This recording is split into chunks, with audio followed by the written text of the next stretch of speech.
ചെങ്കോട്ട സ്ഫോടനം അത് നമുക്ക് തരുന്നത് ഒരു വലിയ ജാഗ്രതാ നിർദ്ദേശം കൂടിയാണ്. ഇപ്പൊ കേന്ദ്രം ഒന്നും മിണ്ടുന്നില്ല. മിണ്ടാതിരിക്കുമ്പോഴാണ് നമ്മൾ സൂക്ഷിക്കേണ്ടത്, സൈലന്റ് ആവുമ്പോഴാണ് സൂക്ഷിക്കേണ്ടത് എന്നാണ് പറയുന്നത്. എവിടെ കൂടെ ഈ പണിതവന്മാർക്ക് വെടിപൊട്ടും എന്നുള്ളത് നമുക്കറിയില്ല. ഇപ്പോ NIA ടീം കേരളത്തിലേക്ക് വരുന്നുണ്ട്. അതായത് ഇതിന്റെയൊക്കെ ഹബ്ബ് കേരളം എന്നാണ് NIA മനസ്സിലാക്കുന്നത്. ഇതിലൊരുത്തൻ കേരളത്തിൽ ഉണ്ടായിരുന്നു. ഇവൻ ഇനി എവിടെയൊക്കെ ഇതിന്റെ ശൃംഖലകൾ പച്ച പിടിപ്പിച്ചിട്ട് പോയി എന്നുള്ളത് അന്വേഷിക്കാനും അതൊക്കെ തപ്പിപ്പറക്കി എടുക്കാനുമാണ് NIA വരുന്നത്. ഇപ്പൊ NIA വരുമ്പോൾ കേരളവും കൂടി ജാഗ്രത പുലർത്തേണ്ട ഒരു സമയമാണല്ലേ? കേരളം ജാഗ്രത പുലർത്തേണ്ടതാണ്, അതായത് മുമ്പേ പുലർത്തേണ്ടതാണ്. പക്ഷെ ഇവിടത്തെ പ്രീണനം കാരണം പുലർത്തൽ ഇല്ലാതെ പോയത്. അതെ, ഇവിടെ വോട്ട് ബാങ്ക് ഇതാണല്ലോ. ഇപ്പൊ തന്നെ ശ്രദ്ധിച്ചിട്ടുണ്ടാവും, ഹൈക്കോടതിയിൽ പോയിരിക്കുകയാണ്. SIR ഇവിടെയും ശരിയാവില്ല സാർ. അതാണ് അത് കാരണം എന്താ, CAA വന്നപ്പോൾ ഞങ്ങൾ ഇവിടെ അനുവദിക്കില്ല എന്ന് പറഞ്ഞിട്ട് അവസാന പ്രമേയം അവതരിപ്പിച്ച മനുഷ്യനാണ് കേരളത്തിലെ മുഖ്യമന്ത്രി. അതെ, അതുകൊണ്ട് അങ്ങനെ പറയണതൊന്നും ഇപ്പൊ വലിയ കാര്യമാക്കാറില്ല. ഒരു 50 ലക്ഷത്തോളം ആളുകൾ ബീഹാറിൽ പുറത്തുപോയില്ല. അപ്പൊ ഇവിടെ നിന്ന് പോവുകയാണെങ്കിൽ ഇത്തരത്തിൽ പോവും. അപ്പൊ ഈ വോട്ട് കിട്ടൂല. അപ്പൊ അതിനെതിരെ എന്ത് ചെയ്യും? കോൺഗ്രസ് ഇതിനെതിരെ ഒന്നും മിണ്ടൂല. കാരണം ഈ വോട്ട് ഇവർക്കും വേണം. ഞാനേ പണ്ട് ഒരു കാര്യം പറയാം. കണ്ണൂര് വെച്ചിട്ട് അപ്പൊ നമ്മുടെ വീട്ടില് ഒരു നായ് വന്നു കയറി. നമ്മൾ കണ്ടിട്ടില്ല, നായ് വന്നു കയറിയത് കണ്ടിട്ടില്ല. ഒരു പ്രത്യേക സ്മെല്ല്, ഒരു വാട. അപ്പൊ സ്മെല്ല് വന്നേക്കാം. അപ്പൊ ഞങ്ങള് തപ്പിപ്പോയപ്പോ ഇത് എവിടെ നിന്നാണ്? അപ്പൊ അമ്മയെ ഞങ്ങളൊക്കെ കൂടെ പറയുന്നത്, അമ്മ എന്തെങ്കിലുമൊക്കെ എടുത്തു വെച്ചിട്ടുണ്ടാവും അമ്മ എന്നൊക്കെ പറഞ്ഞ അമ്മയെ പറയാണ്. പക്ഷെ നോക്കി വന്ന് ഞാൻ വെറുതെ അമ്മയുടെ കട്ടിന്റെ അടിയിലേക്ക് കുമ്പിട്ട് നോക്കുമ്പോണ്ട് ഒരു നായ കിടക്കാണ്, പട്ടി കിടക്കാണ്. അത് ശരീരം മൊത്തം വെട്ടേറ്റിട്ടുണ്ട്. ഒരു വിധത്തില് ഞങ്ങളൊക്കെ കമ്പും കോലും ഒക്കെ ഇട്ട് കുത്തി. കാരണം ഇത് കുതിച്ചിങ്ങ് വന്നു കഴിഞ്ഞാൽ നമുക്ക് അറിയില്ല ഇത് അക്രമകാരി ആയിരിക്കുമല്ലോ. അപ്പൊ പിന്നീടാണ് അന്വേഷിക്കാൻ പറയുന്നത്, രാത്രി നായയെ വെട്ടിപ്പിടിക്കണം. മനുഷ്യനെ വെട്ടുന്നതിന് മുമ്പ് അറപ്പ് മാറാനായിട്ട് നായയെ വെട്ടിപ്പടിക്കാണ്. അങ്ങനെ മുറിവേറ്റ ഒരു നായയാണ് അത്. പിന്നീട് ഞാൻ പലപ്പോഴായിട്ട് അവിടെ NIA ഇവിടെ നിന്ന് ചാർട്ട് ചെയ്ത് ഫ്ലൈറ്റ് കൊണ്ടുപോയി പഠിപ്പിച്ച ആളുകളെ മുഴുവൻ. അതെ, കാലത്ത് ഇട്ടിരുന്ന നിക്കറിൽ കൊണ്ടുപോയെന്നാണ് അറിയുന്നത്. പക്ഷെ ഇതെന്താ പറയാ, 5 വർഷത്തേക്ക് മാത്രമാണ് ഈ നിരോധനം. അത് സ്വാഭാവികമായി ഈ നിരോധനം പൂർണ്ണമായിട്ട് ആക്കാൻ കഴിയില്ല. 5 വർഷം കഴിയുമ്പോൾ ഇവർ വീണ്ടും പ്രവർത്തനം തുടങ്ങാനുള്ള സാധ്യത. പ്രവർത്തനം നടക്കുന്നുണ്ട്, നമുക്കറിയാഞ്ഞിട്ടൊന്നുമല്ല. പക്ഷെ 5 വർഷം കഴിയുമ്പോൾ വീണ്ടും ഇതിനെ ബാൻ ചെയ്യണം. അപ്പൊ അതിന്റെ പ്രൊസീജിയേഴ്സ് വേറെയാണ്. അപ്പൊ പെട്ടെന്നൊരു സുപ്രഭാതം എന്നാ പിന്നെ നിങ്ങൾക്ക് അത് കൂട്ടിക്കെട്ടിക്കൂടായിരുന്നു എന്ന് ചോദിക്കും നമ്മുടെ ചില അഭ്യുദയകാംക്ഷികൾ. അപ്പൊ അങ്ങനെ കൂട്ടിക്കെട്ടാൻ പറ്റില്ല, അതിന് അതിൻ്റെതായ നിയമം ഉണ്ട്, അതനുസരിച്ചേ പറ്റുള്ളൂ. അപ്പൊ അതുപോലെ തന്നെ മറ്റൊരു ഇൻസിഡന്റ് ഉണ്ടായത്, നമ്മുടെ പെൻഡാമേനക ആ ഭാഗങ്ങൾ കേന്ദ്രീകരിച്ചിട്ട് വലിയൊരു റെയ്ഡ് നടന്നിട്ടുണ്ടായിരുന്നു. ഈ റെയ്ഡിൽ നിന്ന് പിടിച്ചെടുത്തത് ഇഷ്ടം പോലെ എന്താ പറയാ കള്ളപ്പണം പിടിച്ചെടുത്തു. ഇവിടത്തെ പോലീസ് അറിഞ്ഞില്ല, ഇവിടുത്തെ ഇന്റലിജൻസ് അറിഞ്ഞില്ല, ഒരു മനുഷ്യ കുഞ്ഞ് അറിഞ്ഞില്ല, പ്രത്യേകിച്ച് മുഖ്യമന്ത്രി അറിഞ്ഞില്ല എന്നുള്ളതാണ് ഞാൻ കേട്ട കാര്യം. ഇനി അതിന്റെ സത്യാവസ്ഥ എന്നൊക്കെ അറിയില്ല, നമ്മൾ ഓരോ റിപ്പോർട്ട് കിട്ടുന്നതനുസരിച്ച് നമ്മൾ പറയുന്നതാണ്.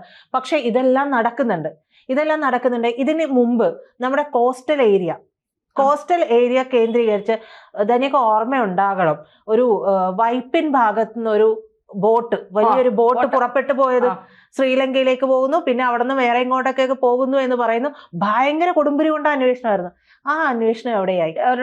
ഒരിടത്തും എത്തി നിൽക്കുന്നില്ല. പക്ഷെ ഇപ്പോ നമ്മുടെ ഓരോ കോസ്റ്റൽ ഏരിയയിലും കൃത്യമായ എന്താ പറയാ അതായത് നിരീക്ഷണങ്ങൾ നടക്കുന്നുണ്ട്.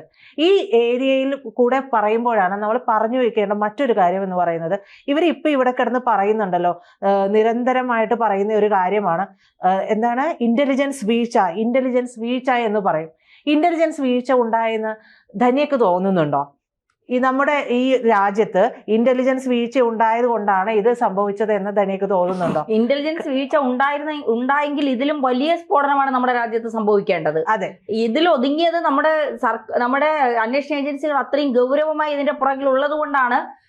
ഇത് സ്ഫോടനമല്ല, ഇത് അതിന്റെ അകത്തുനിന്ന് പെട്ടെന്ന് പൊട്ടിത്തെറിച്ച സംഭവമാണ്. സ്ഫോടനമായിരുന്നുവെങ്കിൽ ഉണ്ടാകേണ്ട സംഭവ വികാസങ്ങളൊക്കെ ഏജൻസികൾ വലിയ ഗർത്തം ഉണ്ടാകും, ഒരുപാട് കിലോമീറ്റർ ഇതിന്റെ ആഘാതം ഉണ്ടാകും. ഇതൊന്നും അല്ല. ഇത് പഹൽഗാമിൽ ഉണ്ടായപ്പോഴും കോൺഗ്രസ് പറഞ്ഞ എന്താ മറ്റേ ഭീകരർ കയറിയത് നിങ്ങൾ അറിയാതെ പോയത് എന്താ, ഇന്റലിജൻസ് വീഴ്ചയാണ്. അതെ, ഇപ്പൊ പറഞ്ഞ കാര്യം സ്ഫോടനവുമായി ബന്ധപ്പെട്ടിട്ടാണ്. നമ്മളെല്ലാവരും സംസാരിച്ച ഒരു കാര്യമാണ് റൈസിൻ എന്ന് പറയുന്ന വിഷം. അതെ, ജൈവായുധ പ്രയോഗമായിരുന്നു അത്. ആ ജൈവായുധ പ്രയോഗം നടന്നിട്ടുണ്ടായിരുന്നുവെങ്കിൽ ഏതെങ്കിലും ഒരു മനുഷ്യന് തിരിച്ചറിയാൻ പറ്റുമായിരുന്നു. അതായത് 48 മണിക്കൂർ കൊണ്ടാണ് ഇതിന്റെ ഒരു കാര്യങ്ങൾ അതായത് മരണത്തിലേക്ക് പോവുക. അപ്പൊ പലയിടങ്ങളിൽ നിന്ന് ഇപ്പൊ പത്മനാഭസ്വാമി ക്ഷേത്രമുണ്ട്, ശബരിമലയുണ്ട്, മണ്ഡലകാലം നടക്കാൻ പോവാണ്, ശബരിമലയുണ്ട്. ശബരിമല ഉൾപ്പെടെയുള്ള നമ്മുടെ പ്രധാനപ്പെട്ട ക്ഷേത്രങ്ങളിലെ ക്ഷേത്രക്കുളത്തിലോ തീർത്ഥത്തിലോ ഇത്തരത്തിലൊരു വിഷം കലർത്തിയിരുന്നെങ്കിൽ ഇനി അതുമല്ല നമ്മുടെ ഏതെങ്കിലും ഒരു പൊതു എന്താ പറയാ സർക്കാരിന്റെ ഒരു വാട്ടർ ടാങ്കിൽ ഇത് കലർത്തുകയാണ്, എത്രയോ ആളുകളിലേക്കാണ് ഇത് പോകുന്നത്. അപ്പൊ അത്തരത്തിലുള്ള കാര്യം അവിടെ കിടക്കുന്നുണ്ട്. അത് നമ്മുടെ ഇന്റലിജൻസ് വിങ് അത് കൃത്യമായി തകർത്തു, അതില്ലാതെയാക്കി എന്നുള്ളതാണ്. 29 ലിറ്ററോളം ഇത്തരത്തിലുള്ള റൈസിൻ വിഷം സംഭരിച്ചു എന്നാണ് പറയുന്നത്. ഈ NIA വരുന്ന ആണ് ചോദിച്ചെങ്കിൽ ഇൻട്രസ്റ്റിംഗ് ആയി മറ്റൊരു കാര്യം എൻ്റെ ഉള്ളിൽ തോന്നിയതുകൊണ്ടാണ് ഞാൻ ഇത് പറയുന്നത്. അതായത് 2006 ജൂലൈ 30 CNN IBN മുംബൈ കടൽ തീരത്തെ മത്സ്യത്തൊഴിലാളികൾ, മറ്റ് തൊഴിലാളികൾ എന്നിവരുമായിട്ട് നടത്തിയിട്ടുള്ള ഒരു അഭിമുഖം ഉണ്ടായിരുന്നു. ഈ അഭിമുഖത്തിന്റെ ഭാഗമായിട്ട് ഒരു റിപ്പോർട്ട് കൊടുത്തിട്ടുണ്ടായിരുന്നു. അതിൽ പറയുന്ന ഒരു കാര്യം എന്ന് പറയുന്നത് കോസ്റ്റൽ സുരക്ഷ എന്ന് പറയുന്ന ഒരു കാര്യം ആ ഭാഗത്ത് എങ്ങുമില്ല എന്നുള്ളതായിരുന്നു. അപ്പോൾ ആ റിപ്പോർട്ടിൽ അവരെടുത്ത് പറയുന്ന ഒന്നായിരുന്നു കടൽ മാർഗം നമ്മുടെ ഭീകരവാദികൾ, നമ്മുടെ അല്ല ഏതോ അവന്റെ ഭീകരവാദികൾ നമ്മുടെ നാട്ടിലേക്ക് കടൽ മാർഗം എന്ന് പറയുമ്പോഴത്തേക്ക് ഈ കഞ്ചാവ്, മയക്കുമരുന്ന്, മറ്റു സാധനങ്ങൾ പണം കടത്താം. പിന്നെ നമ്മുടെ അജ്മൽ കസബ് മുംബൈ ഭീകരാക്രമണത്തിന് വന്നത് കടൽ മാർഗം വഴിയാണ്. കാരണം സുരക്ഷ കൊച്ചിയിൽ നിന്ന് വേണമെങ്കിൽ നമുക്ക് മുംബൈയിലോട്ട് കടൽ മാർഗം പോവാം, മുംബൈയിൽ നിന്ന് വേണമെങ്കിൽ കൊച്ചിയിലോട്ടും കടൽ മാർഗത്തിലേക്ക് വരാം. ഇവിടെ ആര് ചോദിക്കുന്നത്? അപ്പൊ അതിലേക്കാണ് ഞാനും നമ്മുടെ പഹൽഗാം ഭീകരാക്രമണ കേസിലെ ജ്യോതി മൽഹോത്ര, ഇവിടെ നിന്ന് പാകിസ്ഥാന് വിവരങ്ങൾ ചോർത്തി കൊടുത്ത ജ്യോതി മൽഹോത്ര ഏഴിമല നാവിക അക്കാദമിയിൽ വരെ വന്ന് ഫോട്ടോയും ചിത്രങ്ങളും എടുത്ത് നമ്മുടെ സംസ്ഥാന സർക്കാരിന്റെ ചിലവിൽ വന്ന് ഇവിടെ മൊത്തവും കറങ്ങിയിട്ട് പോയിട്ട് ഇവിടെ ആരെങ്കിലും അറിഞ്ഞോ? അവിടെ ചെന്ന് ഇതെല്ലാം പാകിസ്ഥാന് ചോർത്തി കൊടുത്തതിന് ശേഷം ഭീകരാക്രമണ സമയത്ത് ഓപ്പറേഷൻ സിന്ദൂർ നടക്കുമ്പോ TV-യിൽ കാണുന്ന കാര്യങ്ങൾ മുഴുവൻ പാകിസ്ഥാന് ചോർത്തി കൊടുക്കുകയാണ്. നമ്മുടെ ഇന്റലിജൻസിന്റെ വീഴ്ച ഉണ്ടായിരുന്നെങ്കിൽ ആ സ്ത്രീ ഇപ്പോഴും ഇന്ത്യയിൽ തന്നെ ഉണ്ടായിരുന്നല്ലോ. ഇപ്പൊ ജയിലിലാണ് നടക്കുന്നത്. മൊത്തം കൂടും കുടുക്കെ എടുത്തോണ്ട് NIA പോയിട്ടുണ്ട്. അതെ. അപ്പോ നമ്മൾ പറഞ്ഞ ഒരു കാര്യം എന്ന് പറഞ്ഞാൽ കടൽ മാർഗം ഭീകരവാദികളെ നുഴഞ്ഞുകയറ്റം. ഈ ചാനൽ തന്നെ 2007 ജൂൺ 16 നൽകിയിട്ട് ഒരു വാർത്തയുണ്ട്. അതിൽ പറയുന്നത് ലഷ്കറിന്റെ 8 ഭീകരവാദികൾ കടൽ മാർഗം നുഴഞ്ഞു കയറും എന്ന് പറയുന്നുണ്ട്. അപ്പോൾ കശ്മീരിലെ രജൌരിയിൽ അറസ്റ്റിലായ അബ്ദുൾ മജീദ്, മുഹമ്മദ് ജമീൽ എന്നിവരൊക്കെയും ആ സമയത്ത് കടൽ മാർഗം 8 പേരോളം നുഴഞ്ഞു കയറിയതായിട്ട് സമ്മതിക്കുകയും ചെയ്തിട്ടുണ്ട്. എന്നിട്ടും ഒരു സുരക്ഷയും അന്നത്തെ കേന്ദ്ര സർക്കാർ ഒരുക്കിയിരുന്നില്ല എന്നുള്ളതാണ്. അതിനുശേഷം ആണ് ഈ കസബ് എന്ന് പറയുന്ന ഭീകരൻ ഉൾപ്പെടുന്ന സംഘം കടൽ മാർഗം നുഴഞ്ഞു കയറിയത്. ഇതേ കാര്യം തന്നെ സെപ്റ്റംബർ 18 റോ ഉണ്ടല്ലോ, നമ്മുടെ അന്വേഷണ ഏജൻസി, റോ ഒരു ഫോൺ സംഭാഷണം ചോർത്തുന്നുണ്ട്. ആ ചോർത്തിയത് എന്തായിരുന്നു വെച്ചിട്ടുണ്ടെങ്കിൽ മുംബൈ ലക്ഷ്യം വെച്ച് കടൽ മാർഗം ലഷ്കർ ആക്രമണം നടത്തുമെന്നായിരുന്നു ആ വിവരം കണ്ടെത്താൻ കഴിഞ്ഞു. സെപ്റ്റംബർ 24 വീണ്ടും ചോർത്തിയിട്ടുള്ള ഫോൺ സംഭാഷണം അനുസരിച്ച് താജ്, മാരിയറ്റ് ഹോട്ടലുകളൊക്കെ ഇവർ ലക്ഷ്യം വെച്ചിരുന്നു എന്ന് പറയുന്നു. ഡിസംബർ 1 2008 ഡിസംബർ 1 ഇത് ഹിന്ദുസ്ഥാൻ ടൈംസ് ലേഖനമായി തന്നെ എഴുതുകയും ചെയ്തിട്ടുണ്ട്. എന്നിട്ടും യാതൊരു കാര്യമായിട്ട് ഇതിനെക്കുറിച്ച് ഒരു അന്വേഷണമോ കാര്യങ്ങളോ ഒന്നും നടന്നിട്ടില്ല. ഇതിന് ഏറ്റവും വലിയൊരു വീഴ്ച വരുന്നത്, ഇന്റലിജൻസിന്റെ വീഴ്ച വരുന്നത് ഇനിയാണ്. കാരണം ഇത്രയും വിവരങ്ങൾ കിട്ടിയിട്ടുണ്ട്, റോ ഉൾപ്പെടെയുള്ള കാര്യങ്ങൾ ഇത്രയും വിവരങ്ങൾ കൊടുത്തിട്ടുണ്ട്, ഒരു ചെറുവിരൽ അനക്കിയില്ല. മാത്രമല്ല മുംബൈ ഭീകരാക്രമണത്തിൽ ലഷ്കർ ഭീകരവാദികൾ ആക്രമിച്ച ഒരു ഹോട്ടലാണ് ഒബ്രോയ് ട്രിഡന്റ്. മുംബൈയിൽ ആക്രമണം ഉണ്ടാകുമെന്ന് അമേരിക്കൻ ഏജൻസികൾ മുൻകൂട്ടി അറിയിച്ചിട്ടുണ്ട്. നമ്മുടെ ഇന്റലിജൻസ് പറഞ്ഞത് പോട്ടെ, വിശ്വസിക്കാൻ കൊള്ളൂല എന്ന് ഇവർ തന്നെ പറയുന്നു. അതായത് ഇവർക്കെല്ലാം അമേരിക്ക പറയുന്നതാണല്ലോ റാൻ മൂളുന്നത്. അമേരിക്കൻ ഏജൻസികൾ പറഞ്ഞു ഇവിടെ ആക്രമണം നടത്താൻ സാധ്യതയുണ്ട്, അതിൽ ഈ ഒബ്രോയ് ട്രിഡന്റ് എന്ന് പറയുന്ന ഹോട്ടലും കൂടി ഉൾപ്പെടാൻ സാധ്യതയുണ്ട് എന്ന് പറയുന്നു. എന്നിട്ട് എന്ത് സംഭവിച്ചു? നവംബർ 28 മൻമോഹൻ സിംഗിന്, അതായത് അന്നത്തെ ഇന്ത്യൻ പ്രധാനമന്ത്രിക്ക് സന്ദർശിക്കാനുള്ള സെക്യൂരിറ്റി ക്ലിയറൻസ് നവംബർ 23 ഇന്റലിജൻസ് ഏജൻസികൾ നൽകുകയാണ് ചെയ്തത്. അപ്പോൾ ആ സമയത്ത് ഈ സ്ഫോടനം നടക്കുന്നത് അന്നത്തെ പ്രധാനമന്ത്രി മൻമോഹൻ സിംഗ് ഈ ഹോട്ടൽ സന്ദർശിക്കുന്ന സമയത്തായിരുന്നുവെങ്കിൽ മറ്റൊരു രാജീവ് ഗാന്ധി അവിടെ ഉണ്ടാകുമായിരുന്നു. തീർച്ചയായിട്ടും അതാണ് ചിദംബരം. പിന്നീട് ചിദംബരത്തിന് മാനസാന്തരം വന്നപ്പോൾ ചിദംബരം പറഞ്ഞത് പിന്നെ അന്ന് താജ് ഹോട്ടലിൽ ആക്രമണം നടന്ന സമയത്ത് അമേരിക്ക വന്ന് ഇന്ത്യയുടെ കാല് പിടിച്ചു പാകിസ്ഥാനെതിരെ ചെറുവിരൽ അനക്കരുതെന്ന് പാകിസ്ഥാൻ മുന്നറിയിപ്പ് നൽകിയിട്ട് അവസാനം അമേരിക്ക മുന്നറിയിപ്പ് നൽകിയിട്ട് അവസാനം അമേരിക്ക പറഞ്ഞു ഇതിന്റെ പിന്നിൽ പാകിസ്ഥാനാണ്, നിങ്ങൾ പാകിസ്ഥാൻ ഒന്നും ചെയ്തതെന്ന്. അന്ന് മൻമോഹൻ സിംഗിന്റെ സർക്കാരായിരുന്നു. അതുകൊണ്ട് മൻമോഹൻ സിംഗ് പോയി കൈ കൊടുത്ത് പീസ് ടോക്ക് നടത്തി, അതെ, സമാധാന ചർച്ച നടത്തി. ഒരു കാര്യം കൂടി പറഞ്ഞിട്ട് ഞാനിത് അവസാനിപ്പിക്കാം.